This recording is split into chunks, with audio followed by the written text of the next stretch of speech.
할렐루야.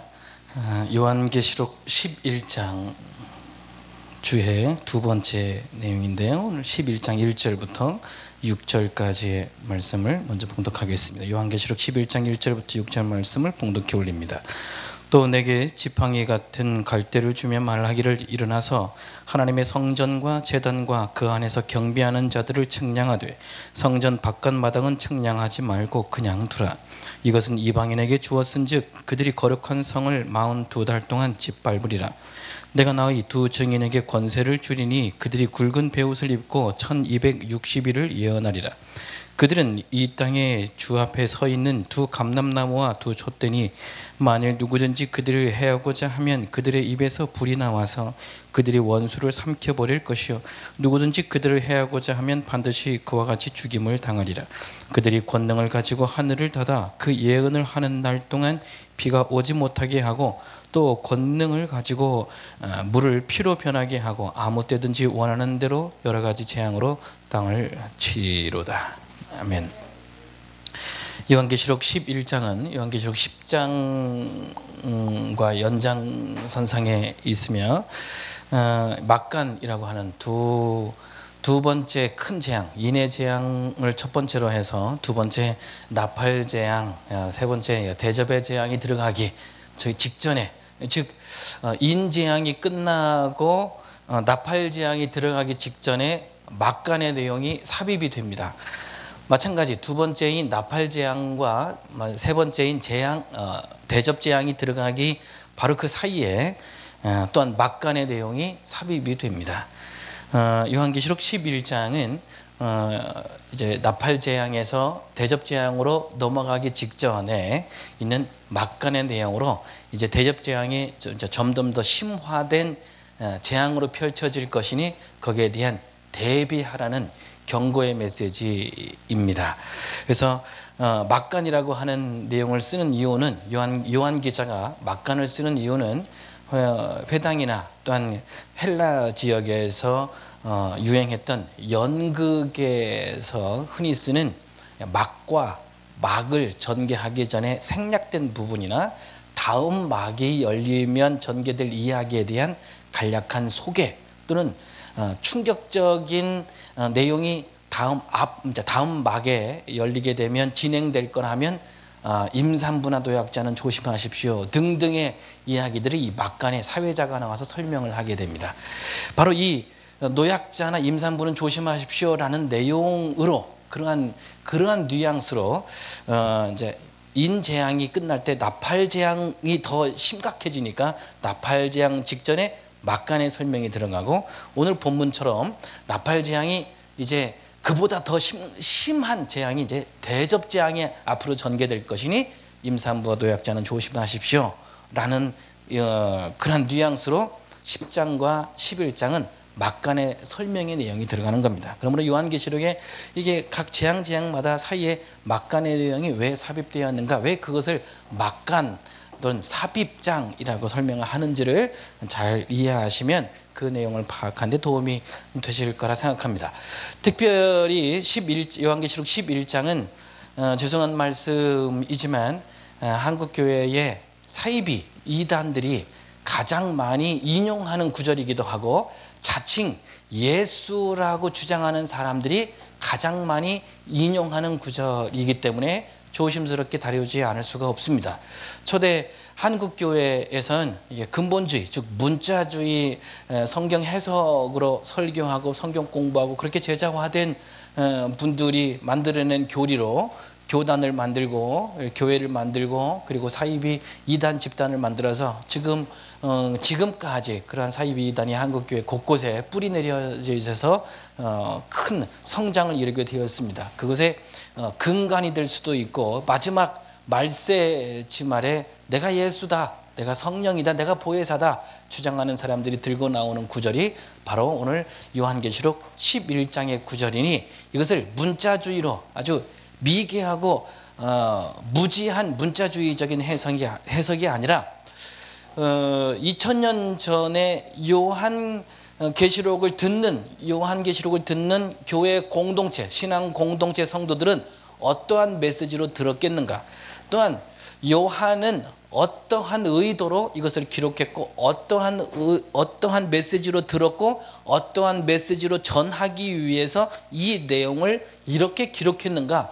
2000년 전에 초대교회의 성도의 입장에서 메시지를 들어보고 그것을 오늘날 나에게 적용해보자 하는 방식으로 계속해서 요한계시록을 색다른 방법으로, 그래서 역사적인 비평의 방법으로 여러분에게 설명해주고 있는 것을 계속 오늘 이어서 말씀드리고 하겠습니다. 오늘의 내용은 암호문이 굉장히 많이 나와 있습니다. 여기서 말하는 암호를 써서 요한계시록을 적을 수밖에 없었던 이유는 바로 요한계시록을 기록하고 선포할 그 당시에 초대교회 박해가, 로마 황제의 교회에 대한 박해가 가장 극심했었기 때문에 설교자들뿐만 아니라 성도들도 데려가서 박해하고 핍박하고 순교에 이르게 하기도 하지만 그들이 전하는 메시지, 그들이 전하는 기록한 두루마리라든지 모든 성경 편지들을 모두 수거해서 불태워버리는 일들이 있기 때문에 이것은 그냥 개인에게 전달하는 편지입니다 라고 하는 약식으로 봐서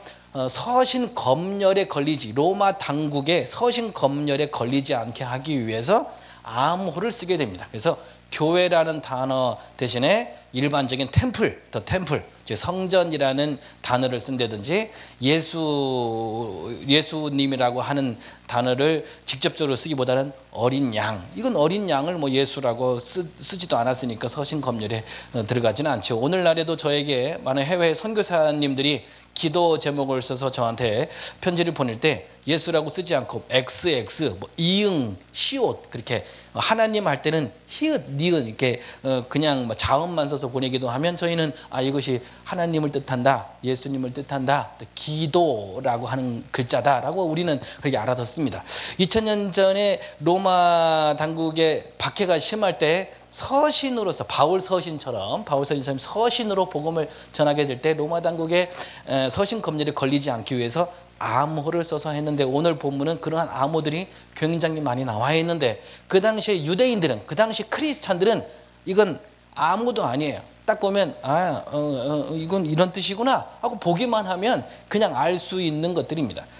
우리나라에 왜 이 요한계시록 11장을 가지고 이단과 사이비가 많이 나타났냐면 그래서 100여 년 전이죠. 일제강점기였었죠. 6.25 전쟁이 있었죠. 많은 환난과 박해가 많이 있었죠. 그러다 보니 종말론이 흥행할 수밖에 없었습니다. 많은 환난과 극심한 핍박을 어려움을 당하면 지금도 마찬가지 코로나로 인한 전염병 재앙이 닥치고 있으면 모든 백성들이 지금 종교를 찾을 수밖에 없는데 교회를 가지 못하도록 문을 잠글 수밖에 없는 상황이라서 이 사람의 마음 속에는 심리적으로 본능적으로 종교를 찾게 되는 종교심이 상당히 높게 형성이 되어 있습니다. 교회를 아무리 박해하고 문을 닫으라고 한다 할지라도 사람들의 심리까지, 종교심까지 억누를 수는 없습니다. 한국교회도 그런 부분에 이제 폭발적으로 교회를 찾고 하나님을 찾게 되는 미래를 대비하지 아니하면 안 된다는 사실입니다. 그럴수록 이단과 사이비들이 문자로 해석해서 내가 예수다, 내가 보혜사다, 이젠 종말을 대비해야 된다. 그들이 우후죽순으로 올라오기 전에 건강한 교회에서 건강한 신학으로 건강한 교육과 설교를 통해서 성도들을 건강하게 양육시켜 나가는 것이 굉장히 중요합니다. 그런 부분에 있어서 많은 이단들의 공격을 당할 것으로 예상하지만 오늘 요한계시록 11장을 암호문 하나하나 풀어가면서 1장 1절부터 6절의 말씀을 묵상해 나가도록 하겠습니다. 우리의 방식으로 성경을 해석하느냐, 성경의 방식으로 우리를 해석하느냐는 굉장히 중요합니다. 예를 들어서 큐티 굉장히 저도 자주 하고 어렸을 때부터 지금까지 굉장히 오랫동안 하고는 있지만 큐티는 내 마음속으로 묵상하면서 내가 오늘 부부싸움을 했다. 그러면 성경을 읽으면 부부싸움에 관련된 구절이 나에게 가슴에 확 닿습니다. 그러면서 이건 내 부부싸움에 대해서 어떻게 해결해야 될까라는 하나님의 응답이 성경에 이렇게 기록되어 있구나. 이 성경 말씀이 나에게 응답이다 하면서 그 성경 본문을 가지고 부부싸움은 이렇게 화해하는 거야. 내가 잘못했어 라고 하는 결심과 결단을 하게 되지요. 그것을 큐티적으로 내 방식으로 성경을 읽는 겁니다. 근데 지금 원래는 원칙적으로는 성경의 눈으로, 성경의 방식으로, 성경의 의도로 나를 해석하는 것이 맞습니다. 큐티는 내가 묵상하기 위해서 하는 방법이고요. 온전히 성경을 연구하고 설교 선포할 때는 성경이 전하고자 하는 의도를 파악해서 그것을 성도와 우리의 처지에 하는 거죠. 우리의 처지에 맞게 설교해 주십시오. 우리의 처지에 맞게 성경이 기록되었으면 좋겠습니다 라고 본다면 그것은 내가 복음, 지가 복음을 또 쓰는 것밖에 아니 됩니다. 오늘의 저는 계속해서 요한계시록을 2000년 전에 요한은 어떤 의도로 기록했고 그들의 초대교회의 역사적인 상황이, 교회의 상황이 어떠했길래 이런 암호문으로 이러한 메시지를 전파했는가, 그런 방식으로 계속 전개하고 있습니다. 오늘 또 그러한 방식으로 암호문을 해석할 테니 잘 들어보시고, 지금 신천지라든지 여러 이단 사이비들이 가장 많이 인용하는 이유가 무엇인가를 여러분들이 잘 파악하실 수 있기를 바라겠습니다. 먼저 11장 1절부터 짧게 읽고 다음 넘어가겠습니다. 11장 1절은 성전을 측량하라라고 하는 내용입니다. 이 부분에 있어서 많은 오해들을 많이 가지고 있어서 이 부분부터 해결하고 다음 단락을 넘어가겠습니다. 11장 1절과 2절을 제가 먼저 읽어드리겠습니다. 또 내게 지팡이 같은 갈대를 주며 말하기를, 일어나서 하나님의 성전과 제단과 그 안에서 경배하는 자들을 측량하되 성전 바깥 마당은 측량하지 말고 그냥 두라.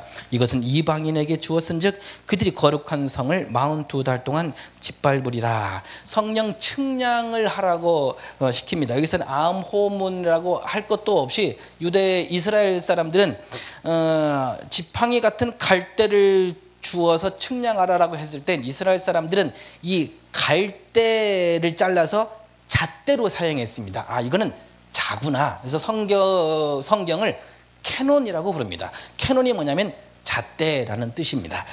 그래서 지팡이 같은 갈대는 그들이 그 당시에 이스라엘 사람들이 사용했던 잣대를 의미합니다.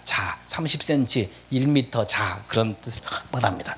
그런 잣대를 줄 테니 일어나서 측량을 하되 하나님의 성전과 두 번째 제단과 그 안에서 경배하는 자들을 측량하라 그랬습니다. 이 대목을 그 당시에 초대 요한 공동체 성도들이 이 본문을 읽었다면 이건 마땅한 것이고 당연한 것으로 여겼을 것입니다. 첫 번째, 하나님의 성전과 제단과 그 안에서 경배하는 자들을 측량하라 라고 하는 측량의 의미를 그들은 이렇게 받아들입니다.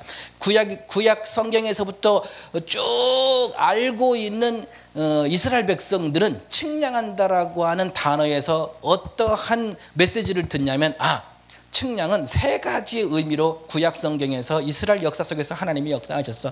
측량, 첫 번째, 보호하기 위해서 측량한다. 울타리를 치기 위해서 측량하잖아요. 이것은 내 땅이다, 내 소다, 내 양이다. 그걸 측량할 때 보호하기 위해서 내 소유이다라고 하는 것을 의미하기 위해서 보호와 소유의 의미로 측량을 해왔다. 두 번째는 파괴하기 위해서 측량합니다. 이것들은 버릴 것이다, 이것은 심판할 것이다 라고 하기 위해서 측량하는 것이죠.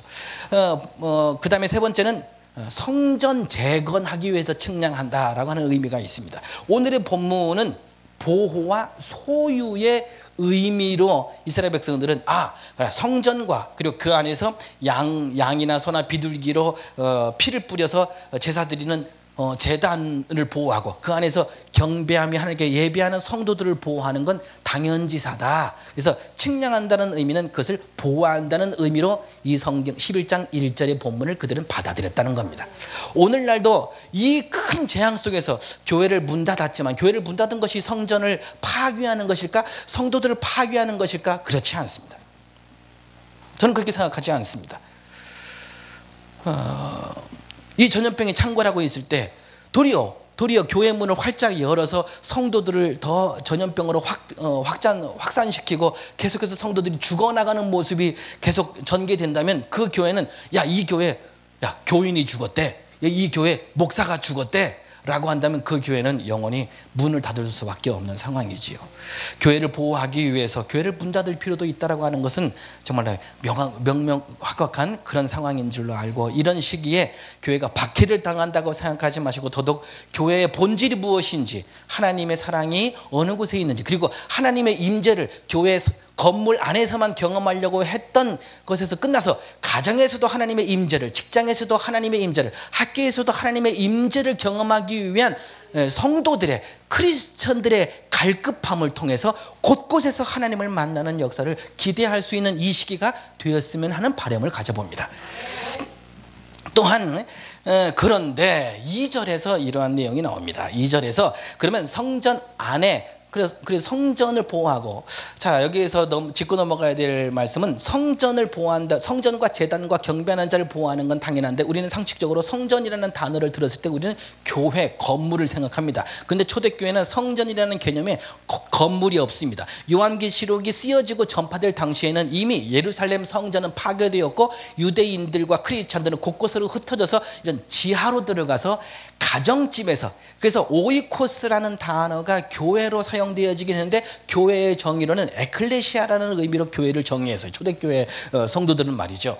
오이코스가 등장했던 이유는 바로 집에서 성경 공부하고 소그룹으로 보이고, 여기도 단속이 들어오면 또 다른 집으로 이동해야 되기 때문에 어떤 지정된 장소에서 예배 드린다는 개념이 없었습니다. 초대교회는 더더욱 그렇습니다. 건물로서의 개념이 아니라 우리가 어느 집에 가든 쪽방으로 들어가든 지하실로 들어가든 숨어서 두세 명이 모여서 예배를 드리든 하나님이 임재하시는 곳이 성전이라는 개념을 초대교회 성도는 가지고 있었다는 사실입니다.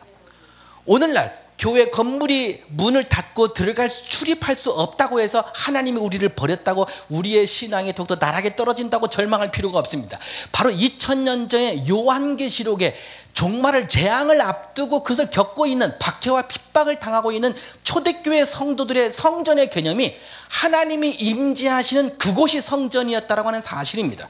그래서 오늘 성경은 성전과 제단과 경배하는 자들을 측량하라고 했는데 이 목적은 보호하고 소유의 목적이라고 말씀을 드렸습니다. 그 다음에 성전은 어떤 개념이냐면 1년에 한 번씩 대제사장이 한 번 들어가는 바로 성소가 있고 지성소가 있는 곳입니다. 성소와 지성소를 말하는 거예요. 여기에는 성소와 지성소는 하나님이 임재하시는 거예요. 천사가 날개를 펴고 그룹들이 하늘을 쳐다보고 있는 바로 그 법궤가 있는 곳이 성소고 지성소. 우리 성경에는 이 요한계시록은 건물로서의 성전을 원어로 쓰지 않았어요.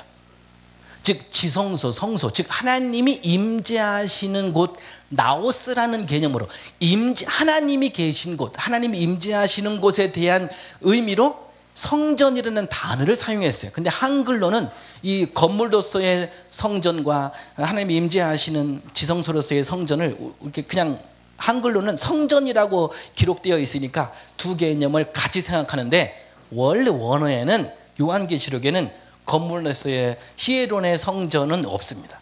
다 나오스, 하나님이 임재하시는 곳이라는 개념으로, 오늘도 마찬가지 성소와 지성소의 개념으로 성전을 측량하라, 이것을 보호한다는 거예요. 그러면 건물로서의 성전 이따가 말씀드리겠습니다. 예루살렘 성전을 중심으로 건물은 상당히 넓습니다. 이따가 그 부분은 설명을 드리겠습니다.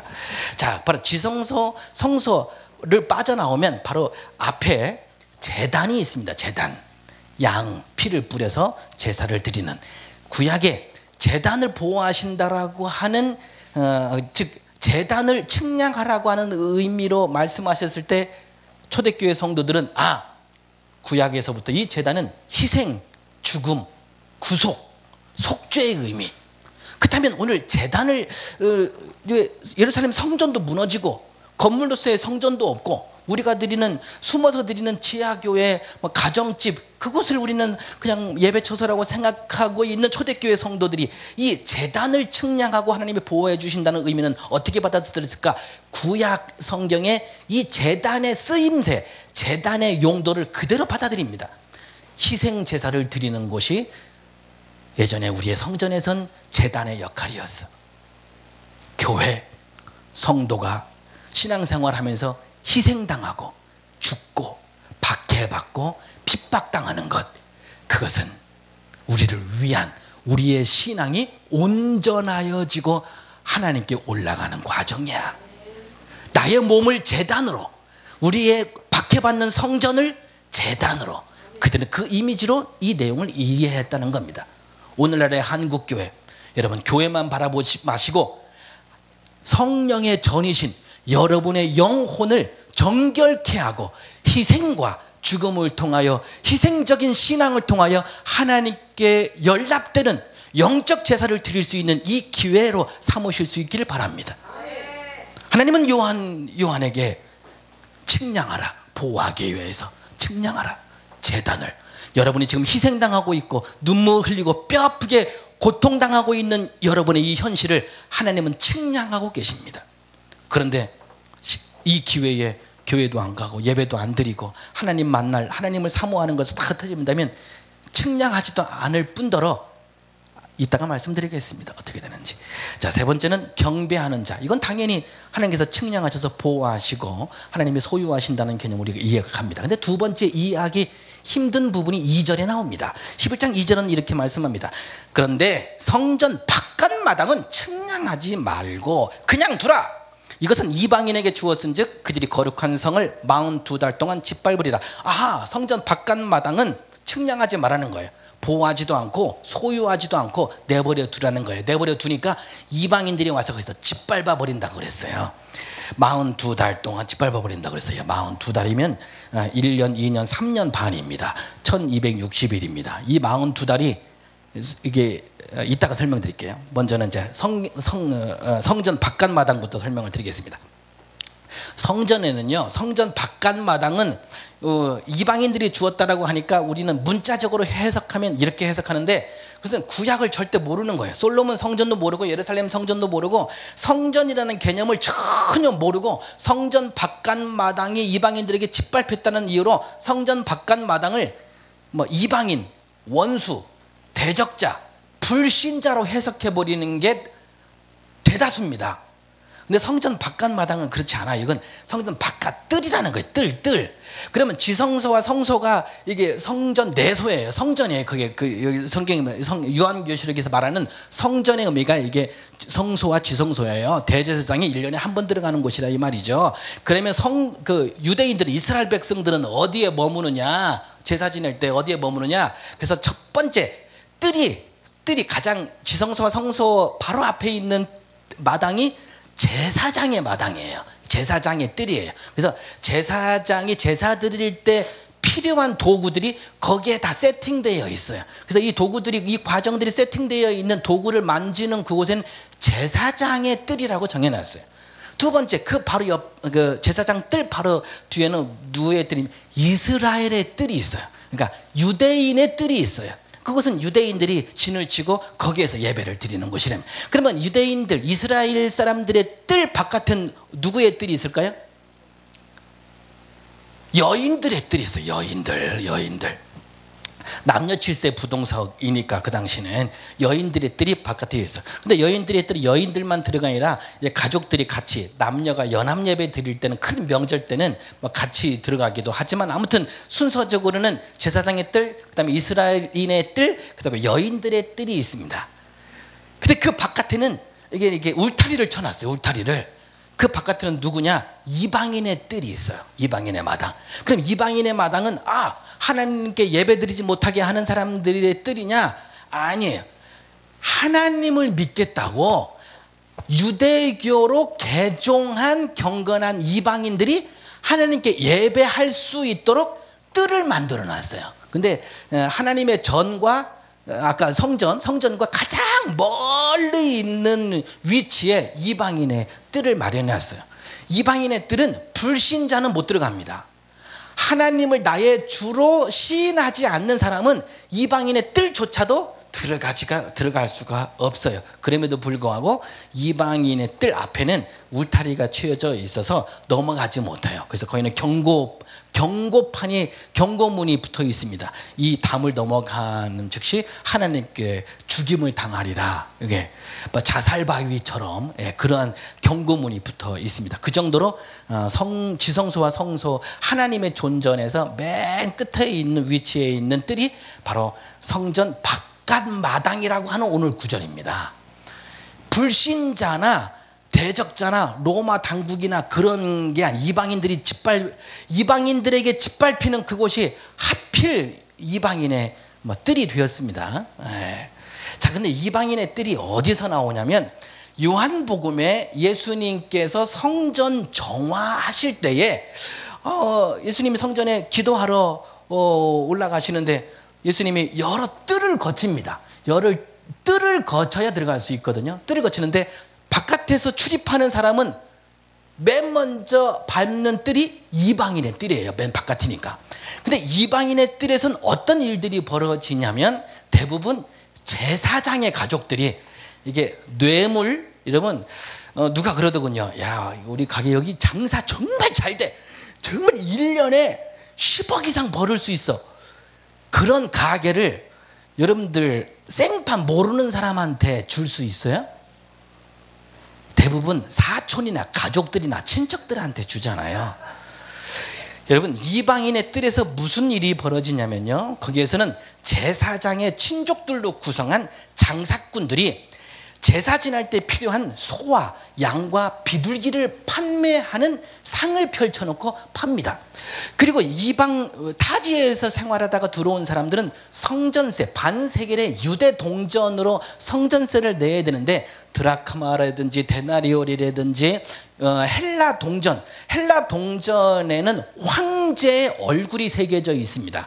그래서 이것이 가이사의 것이냐 누구의 것이냐라고 논란이 벌어질 때 그들이 가지고 온 동전이 바로 헬라 황제의 얼굴이 그려져 있는 거예요. 과연 이것은 어떤 때 내느냐면 로마에 세금을 낼 때 쓰는 돈이에요. 그러니까 로마에 세금을 낼 것은 내라. 예수님 말씀은 그거예요. 그리고 하나님의 것은 하나님께 드려라 할 때 하나님의 것은 유대 동전인 세겔이라는 동전으로 바꿉니다. 그러면 한 4%에서 8%의 이윤을 받고 동전을 바꿔 주곤 합니다. 그래서 환전상이 거기에 있습니다. 대부분 제사장들의 가족들이니까 그 자리를 차지하기 위해서 얼마나 많은 뇌물을 대제사장 이하 제사장들에게 주었기에 예수님께서 성전에 들어가서 감히 만민이 기도하는 집을 강도의 소굴을 만들었느냐고 책망하실 정도는 바로 그러한 배경을 알면 왜 예수님이 성전을 강도의 소굴로 만들었냐, 왜 그 말씀을 하시는지를 여러분은 아시게 될 겁니다. 누가 강도예요? 제사장들이 강도인 거예요. 돈을 받고 친척들에게, 가족들에게 이익을 얻는, 성전의 교회에서 성전의 장사에서 이익을 얻는 그런 일들을 가족들한테 뇌물 받고 다 자리를 준 거죠. 그래서 강도의 소굴은 바로 그런 배경 속에서 예수님이 성전 안에서 선포하신 내용들입니다. 이때 장사치들과 환전상들이 모여 진치고 있었던 장소가 바로 이방인의 뜰이었습니다. 예수님께서는 채찍을 만들어서 그들을 내치셨죠. 자, 요한계시록에서는 바로 이방인의 뜰을 측량하지 않고 내버려두어 이방인들에게 짓밟혀서 재앙을 받게 합니다. 자, 이 부분은 당시 유대인들은 어떻게 받아들였을까라고 하는 것을 여러분이 진지하게 들으셔야 됩니다. 어떻게 받아들였을까? 이방인의 뜰이니까 우리 한국 교회는 이런 부분을 있고, 불신자야, 이거는 로마야, 원수들이야, 이방인들이야 라고 해석하지만, 이방인의 뜰은 하나님을 믿기로 결심한 이방인들이 모여서 예배드릴 수 있도록 제공한 그곳이니 불신자도 아니고 하나님을 대적하는 사람들이 아니니 성도들 입장에서는 이 부분을 받아들이기가 참 굉장히 부담스러운 거예요. 교인들 입장에서. 왜? 같은 성도 초대교회에 같이 예배드리는데 이스라엘 크리스천도 있고 이스라엘인 크리스천도 있고 이방인 크리스천도 같은 성도로서 예배를 드리는데 이 성경 구절을 읽을 때 불편하지 않겠느냐는 거예요. 무슨 말씀인지 아시겠죠? 디아스포라, 즉 초대교회는 예루살렘 성전이 무너진 이후로 모든 백성들이 흩어져서 디아스포라 유대인들이 흩어져서 예수를 믿었거나 하나님을 믿었던 유대인들로, 크리스찬들로 흩어져서 예배를 드렸으니까 외국인들과 같이, 헬라인들과 같이, 이방인 할례도 행하지 않고 율법조차도 지키지 않는 그들과 같이 동석해서 예배드리는 환경에서 이방인의 뜰만 짓밟힌다라고, 이방인들에게 짓밟혀서 재앙을 받는다라고 했을 때 성도들 입장에서는 굉장히 불편한 상황이라는 것이죠. 이 부분은 그 당시의 사람들은 어떻게 받아들였을까라고 하는 부분은 바로 그렇습니다. 성전이라는 개념을 영적으로 받아들이고 그 당시의 역사적인 상황으로 받아들였을 때 그렇습니다. 바로 교회가 외적으로 교회가 박해와 핍박받고 있는 외적인 요소가 바로 이방인들의 상징적인 부분입니다. 영적인 부분은 하나님이 임재하는, 그래서 요한복음에서 예수님께서 사마리아 여인과 대화하시면서 사마리아 여인은 사마리아 쪽에 있는 자기들의 산 꼭대기에 제단을 쌓아서, 왜? 자기들은 사마리아 사람이라 예루살렘 성전을 못 가도록 유대인들이 가로막고 있으니까, 그럼 우리 동네 사마리아의 높은 산에 에발산에다가 성전을 짓고 우리 나름대로 하나님께 제단을 쌓고 예배를 드리자 해서 사마리아 사람들은 거기서 예배를 드리지만 당신 유대인들은 예루살렘 성전이 진짜 성전이라고 하더이다. 그러나 예수님께서는 이곳에서도 말고 저곳에서도 말고 라고 말씀합니다. 그래서 하나님께 예배하는 자는 영으로 예배드리라고 하는 아주 획기적인 말씀을 예수님이 하시는 거예요. 그리고 예수님은 곳곳에서 다니시면서 예루살렘 성전은 무너뜨려지리라, 건물로서의 성전은 무너뜨리시고 영적인 성전에 대한 메시지를 요한복음과 요한계시록에서 계속 주입하고 있는 것입니다. 그래서 성전을 측량할 때 맨 먼저 등장했던 지성소와 성소는 하나님이 임재하시는 장소로서, 그곳으로서의 영적인 의미를 이야기합니다. 그러면 이 성전의 바깥의 개념은, 이방인의 뜨는 부분은 뭐냐면 바로 로마 당국에 짓밟히고 박해받고 핍박받고 있는 교회의 외적인 모습, 성도들의 육체적인 모습으로 이해할 수 있었다라고 하는 사실입니다. 우리의 육신은 박해받고 핍박받고 찢겨질 수 있고 사자의 먹이가 될 수는 있으나 우리의 영은 하나님께서 연락받으신다라고 하는 상징적인 의미가 있다라고 하는 사실이죠. 그것은 오늘날 제가 해석하는 게 아니라 2000년 전에 이러한 용어들을 용어들을 받아들인 그 당시에 초대교회 성도들 입장에서 이 단어들을 해석해서 이 말씀을 드리는 겁니다. 박해받고 핍박받고 할 때 우리 육체가 받는 고통에 대한 부분, 교회의 외적인 요소들, 교회의 내적인 요소는 아까 지성소에서 대제사장이 하나님께 제사드림으로써 하나님과 만나는 그곳, 그것은 요한복음과 요한계시록에 계속해서 맥락으로 전개되고 있는 영적인 예배, 신령과 진정으로 드리는 그 예배, 예수님이 강조하신 그 예배, 그것은 철저하게 보호받지만 너희가 지금 육신적인 고통을 받고 있느냐, 박해받으면서 경제권이 다 박탈되고 물건도 살 수도 없고 가난에 시달리고 있는 이 외적인 이 부분, 그 부분은 어차피 로마 군대의 박해, 핍박, 고통을 당하는 건 어쩔 수 없다. 그러나 너의 영적인 부분, 너의 혼적인 부분은 측량해서 보호받고 있다. 성도 한 사람으로 보았을 땐, 영혼 육으로 나눴을 땐 영혼에 대한 부분은 바로 아까 첫 번에 잣대로 측량했던 성전과 제단과 경배하는 자, 이 부분은 성도들의 교회의 영적인 부분입니다. 그러나 외적인 부분, 생활하고 장사하고 먹고 살고 그리고 일터에 나가서 일하는 이방인의 뜰과 같은 우리의 육신적인 부분과 교회의 외적인 요소들은, 교회의 건물적인 요소들은 예배드리는 사람들을 핍박하고 박해하고 짓밟는 그런 부분은 바로 이방인의 뜰로 그들은 받아들이고, 우리의 육신은 잠시 고통을 당하지만 하나님이 우리의 영적인 부분은 측량해 주셔서 우리를 보호해 주셔 라는 개념으로 받아들인다는 것이죠. 그러면 우리 성도들은 어떠한 자세로, 우리 초대교회 이런 박해와 핍박이 극심한 이 시대에 말씀을 전하는 메신저들은 어떻게 해야 되겠는가 라는 과제가 그 다음 구절부터 쭉 전개됩니다. 여기에서 그러면 숨어 지내야 되느냐? 교회 문이 닫혔으니까, 로마가 박해하고 있으니까 예배도 드리지 말고 찬송도 부르지 말고 기도도 하지 말고 말씀 선포도 하지 말고 전도도 하지 말라는 것이냐? 그 다음 구절을 읽어보면 우리가 큰 도전을 받을 수가 있습니다. 다음 구절이 뭐냐 말하면 3절입니다. 내가 나의 두 증인에게 권세를 주리니 그들이 굵은 베옷을 입고 1260일을 예언하리라. 1260일. 아까 여기 제가 이렇게 먼저 암호문을, 한국 사람은 제일 싫어하는 숫자가 무슨 숫자예요? 4. 중국 사람들은 또 다른 숫자라고 그래요. 6 싫어하기도 하고. 얼마나 그랬으면 엘리베이터에 4자가 없을까요? 아파트에 4층이 없을 정도로 4자를 싫어한다. 그러면 유대인들, 이스라엘 사람들은 어떤 숫자를 가장 고통스럽고 곤욕스럽고 징그럽다는 숫자로 그들은 이미지를 떠올릴까요? 오늘 성경 본문이 나와 있어요. 42. 저 따라서 보세요. 42.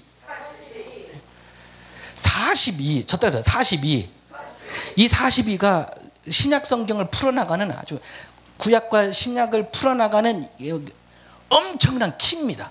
여러분 마태복음 1장 예수님의 족보에서 많은 왕들이 예수님의 족보의 조상들이 몇 명 빠져요. 족보에서 인원이 빠져요. 그러면 이 사람은 무슨 죄를 졌기 때문에 빠졌다, 무슨 잘못을 저질렀다 빠졌다. 그러면 다윗도 빠져야 되고 솔로몬도 빠져야 되고 바세바도 빠져야 되고 빠질 사람은 엄청나게 죄 지은 놈들만 따져보면 예수님의 족보에서 빠질 사람은 엄청나게 많습니다. 근데 왜 14대 14대 14 더하기 하면 42대예요.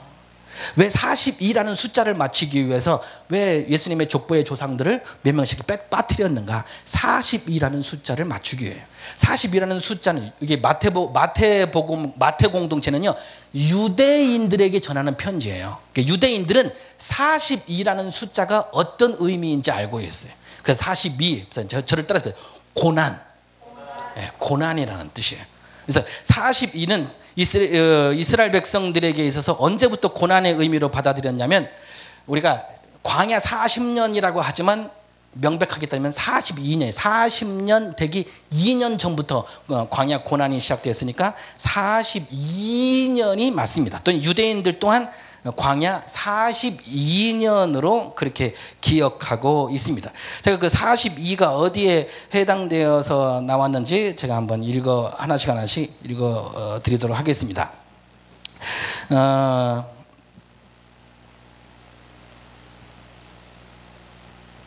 제가 막 써냈는데 전개하다가 그러면 그 대목 지나갈 때 그러면 그 대목 나갈 때 그러면 설명을 드리도록 하겠습니다.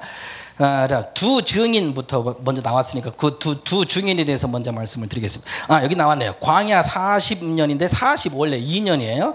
40년 광야 기간 시작하기 전 2년도 유대인들은 포함합니다. 그리고 광야 기간 중에 진을 쳤다가 해체하고 또 움직이고 한 횟수가 42번입니다. 그 다음에 엘리야 기도로 비가 오지 않는 기간이 42달 3년 6개월입니다. 그리고 마카비 전쟁, 유대 마카비 전쟁, 즉 안디오쿠스 에피파네스의 성전 모독 사건도 3년 6개월 42. 이게 42는 이스라엘이 고통받는 기간을 다 통계적으로 보니까 다 고통받는 고난의 기간이 40입니다.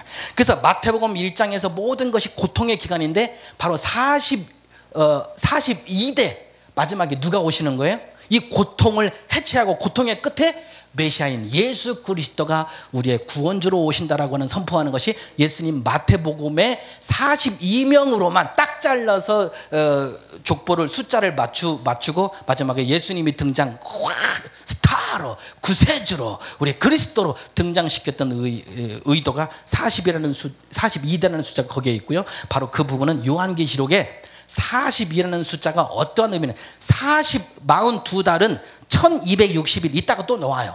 그 다음에 한때 두때 반때 그것도 이게 42개월을 뜻하는 거예요. 그리고 3년 6개월이라는 단어가 또 나올 거예요. 그러면 계속해서 42달 1260일 그 다음에 뭐 3년 6개월 그 다음에 한때 두때 반때 나오면 그것은 여러분들이 딱 잘라서 이거 42개월이구나 42라는 숫자를 여기에 적었을 땐 이스라엘 백성들은 고난 고통 박해받는 그런 걸로 그들은 아주 고통스러운 숫자로 이미지를 떠올렸다. 그 이미지를 가지고 지금 이 본문이 어떠한 메시지로 우리에게 전하고 있는가를 해석해 나가는 거예요.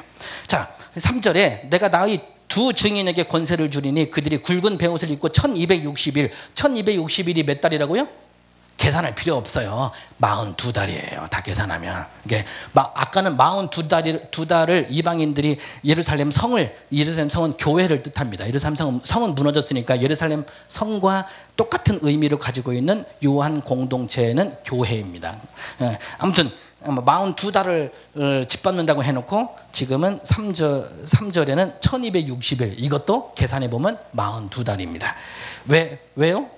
왜 이렇게 분리시켜서 다양한 용어로 썼다고요? 서신 검열에서 통과하기 위해서 다양한 의미로 이렇게 쓰고 있습니다. 그리고 두 증인은 문선명이나 그런 사람들이 아니에요. 예, 하나님의 교회나 또 뭐 안상홍 증인이나 문선명이나 꼭 혼자 등장하고 마누라도 등장시키고 자기 어머니도 등장시키죠. 그래서 여기 두 증인을 그런 식으로 이단과 사이비들이 교주들이 2명 등장시키는 이유가 요한계시록 11장 3절 때문에 그러는 거예요. 근데 성경은 두 증인이라고 했을 때 요한 공동체는 누구로 이해했냐면 저를 따라서 모세, 엘리야.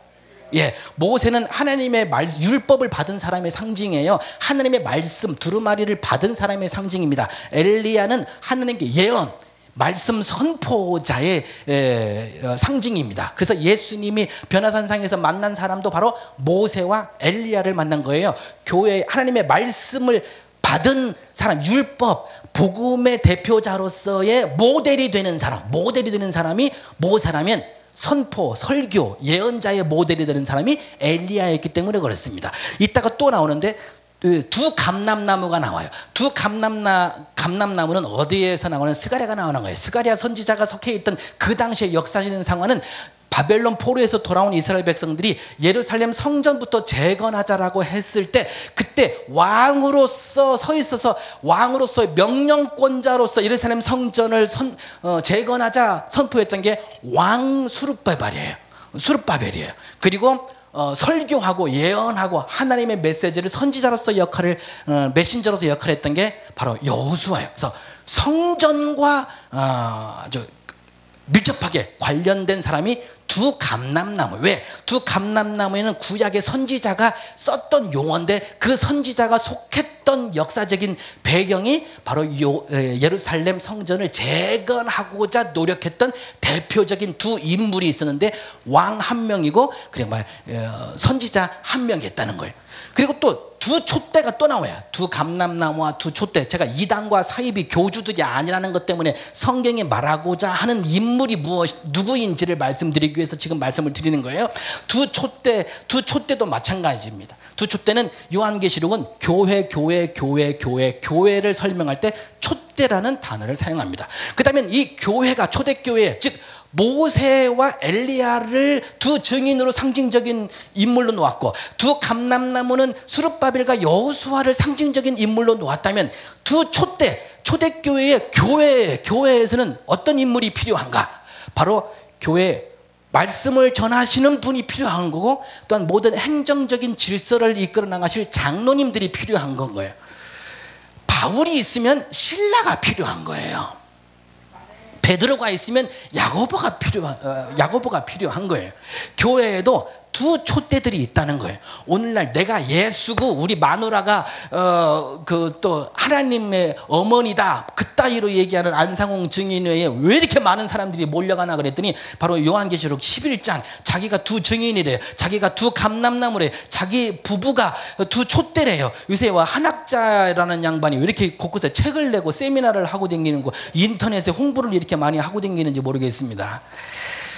아닙니다. 그 당시에 박해 속에 지하교회에서 숨어서 예배드리는 요한계시록의 공동체 성도들의 입장에서는 우리 교회를 우리 신앙, 우리의 믿음을 강화시키고 도와주실 사도 바울과 같은 분, 요한과 같은 분이 계셨으면 좋겠다.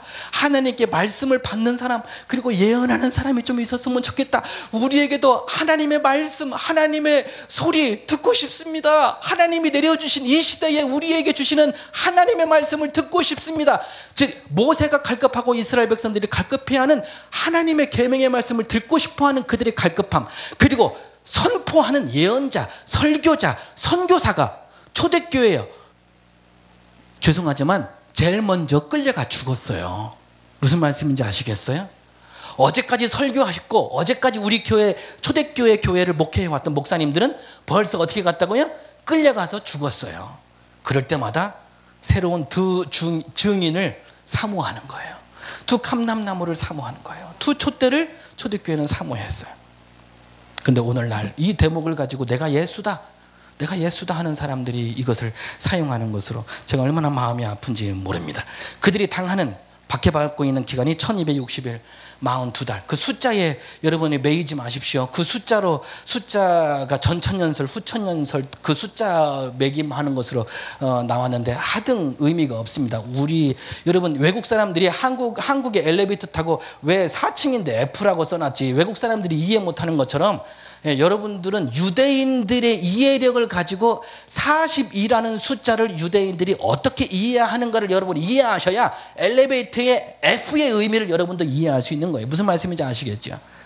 그래서 42달 동안 짓밟힘을 당하고, 그것은 기간이 42달 동안 환난을 당한다는 의미가 아니에요. 1260일 그 날짜 그 기간에 고난을 당한다는 거 아니에요. 조상 대대로부터 모세 광야 42년 동안 이스라엘 백성들이 고난당해 왔던 것처럼 엘리야가 3년 6개월 동안 기도하고 비가 내리지 않고 가뭄에 쪄들어서 백성들이 고통당하고 있었던, 그리고 마카비 전쟁 때 이스라엘 백성들이 외적의 침입을 받아서 다 죽어가는 그 기간, 고통스러웠던 그 기간을 42이기 때문에 그 숫자는 메시지인 거예요.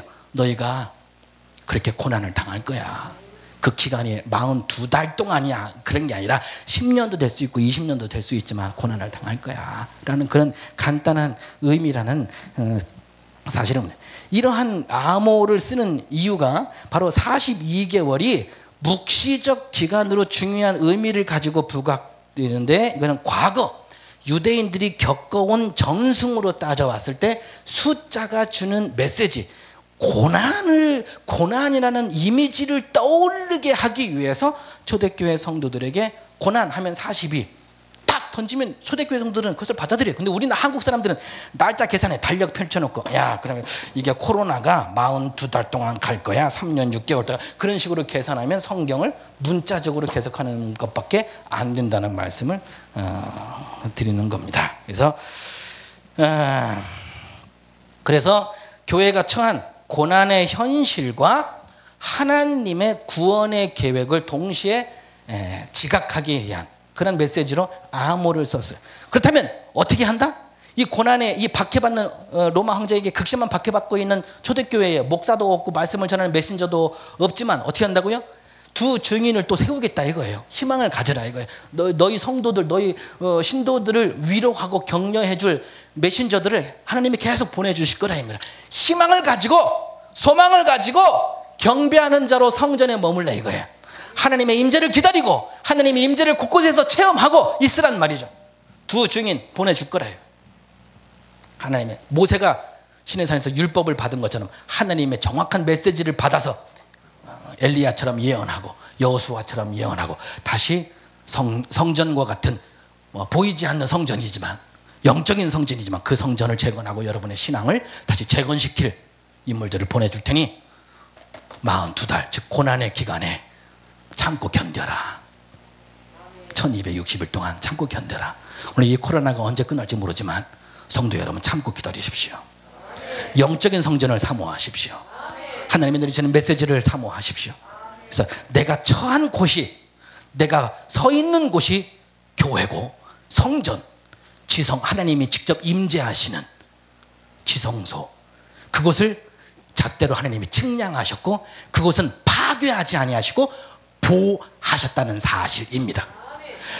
같은 하나님을 믿기로 결심한 이방인들이 예배드리는 이방인의 뜰은 왜 외적의 침을 받아 막 박해를 받게 했는가? 오늘날 한국교회에 돈 벌기 위한 수단으로 사용했던 것 하나님이 다 잘라버리실 겁니다. 수익을 발생하기 위해서 돈으로 모든 것을 교회를 지으려고 했던 부분들도 하나님이 다 짓밟아 없애버릴 것입니다. 측량해서 하나님이 남겨놓으실 건 뭐냐? 아니, 우리 성도들이 바라야 할 진짜 성전은 성전, 그리고 양, 소, 비둘기가 희생되어서 죽은 제단, 그리고 그 안에서 경배하는 자들, 이 세 가지만 깨끗하게 남아있어도 우리는 성공한 겁니다. 우리의 기도는 응답된 겁니다. 그리고 우리 외적인 요소, 돈 벌려고만 했던, 교회 건물만 확장시키려 했던 욕심과 욕망과 야망은 모두 다 부서지고 무너지고 깨끗한 성전으로 재건되기를 기도하시고 기대하시고 이루어지기를 주님의 이름으로 간절히 축원드립니다.